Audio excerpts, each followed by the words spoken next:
effect of certain experiences was a carefully worked program of mind training which is familiar in modern times as that which is employed by certain totalitarian states to condition or reshape the thinking of an individual.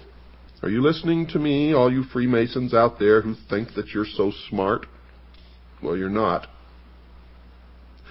This process produces a state in which the mind is pliant enough to have certain ideas implanted, ideas which resist a great deal of counter-influence.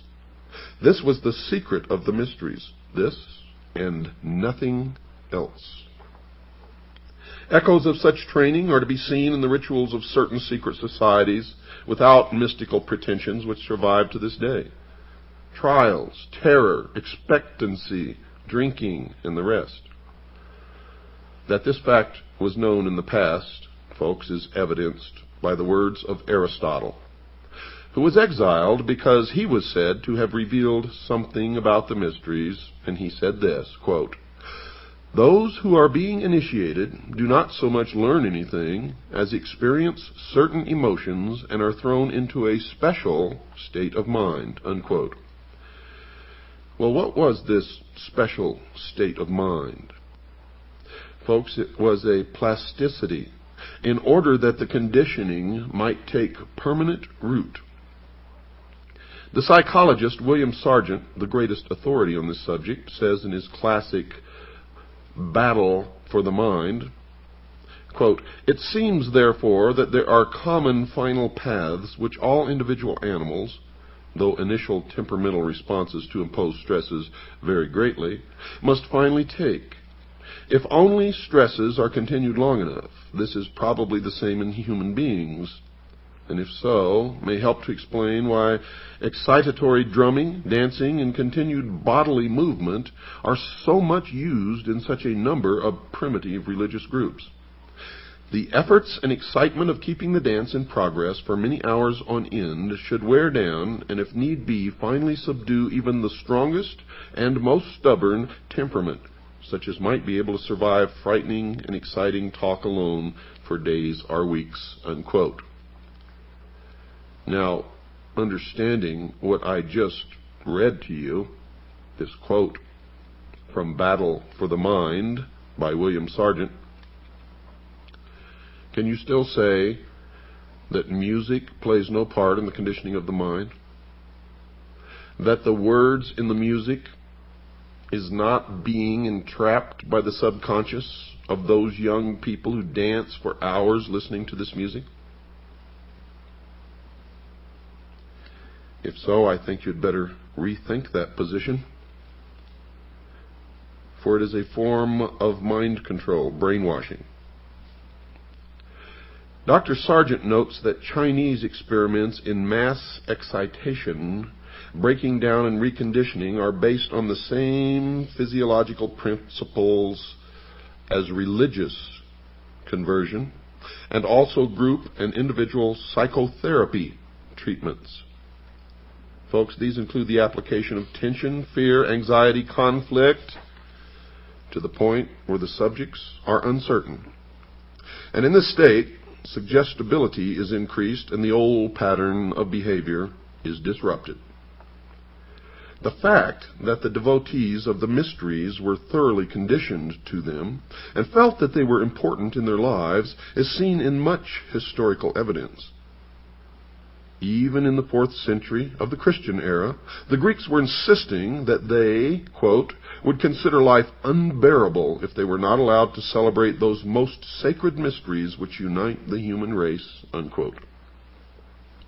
Now, the work of those who have pointed out the function of the mysteries as mind training and conditioning has, of course, evoked no answer from those who still think that the rituals are mere symbolic representations of knowledge or facts. And indeed, they cannot admit this simply because they would be admitting their own foolishness and stupidity in the process.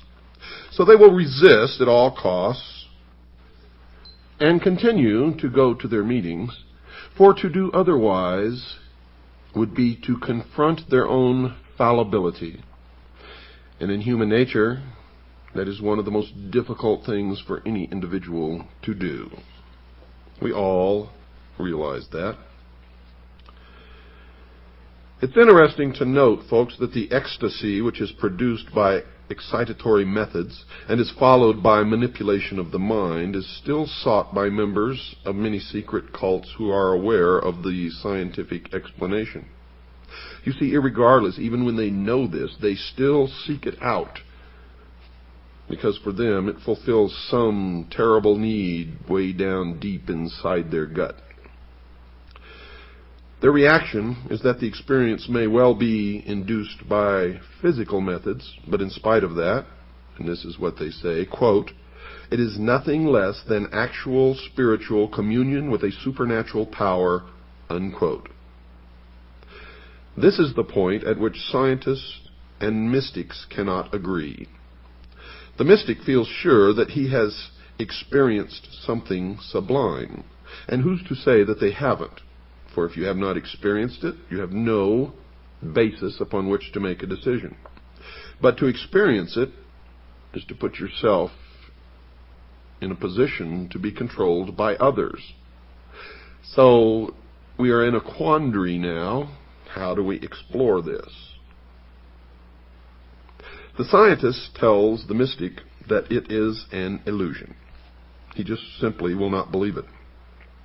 The situation reminds one of the time when someone produced the soul of a departed relative to tell a spiritualist that there was no life after death. Although this is alleged to have happened in Ireland, one can visualize it taking place easily enough in the mutually heated atmosphere of scientists versus mystic anywhere in the world. The orgiastic side of the mysteries also has a place in the sphere of psychology. The catharsis, or the cleansing of the mind, which the secret cult of the Cathari experienced after ecstasy, is paralleled by the modern therapist's procedure in bringing his patient to a state of excitement and then collapse before implanting what he considers more suitable ideas in the mind. Christianity, of course, has not been behind in its use of the mystery system for initiates, for it was not until AD 692 that every believer was ordered to be admitted to the worship of the Christians, following the period when it was thought advisable to celebrate certain parts of worship in secret. You see, Christianity in the beginning was a secret society itself, and the correct name for it was the Friendly Open Secret Society, although in the beginning there was nothing open about it. Traces of this survive in such customs as that of the Greek Orthodox Church, where the priest celebrates divine worship behind a curtain, which is only taken away during the elevation of the host. Quote, "Since at that moment the worshippers prostrate themselves and are not supposed to see the holy sacrament," unquote. The reason given for the secrecy of the practice of the Christian cult gives a clue in explaining that the celebrant must be prepared by expectation. St. Augustine laid down that secrecy was essential because the mysteries of Christianity were incomprehensible to human intellect and should not be derided by the uninitiated. Secondly, because this secret produced greater veneration for the rites. Thirdly, that the holy curiosity of those to be initiated into the experience of Christianity should be increased in order that they might attain to a perfect knowledge of the faith. And to tell you quite frankly, folks, in my study of mind control, the Christian church would swell well beyond any conception or imagination of what their numbers could be if they had continued their secrecy. St. Basil de Spiritu Sanctu, Cap, let me see, that's the 17th. That's a writing, folks. Tells how the fathers of the church, quote, "were well instructed to preserve the veneration of the mysteries in silence. For how could it be proper publicly to proclaim in writing the doctrine of those things which no unbaptized person may so much as look upon," unquote. Now this all sounds silly to us today. But believe me, folks, there is nothing silly about it. And if it were practiced today as it was then, the Christian church would be more powerful than you could possibly conceive.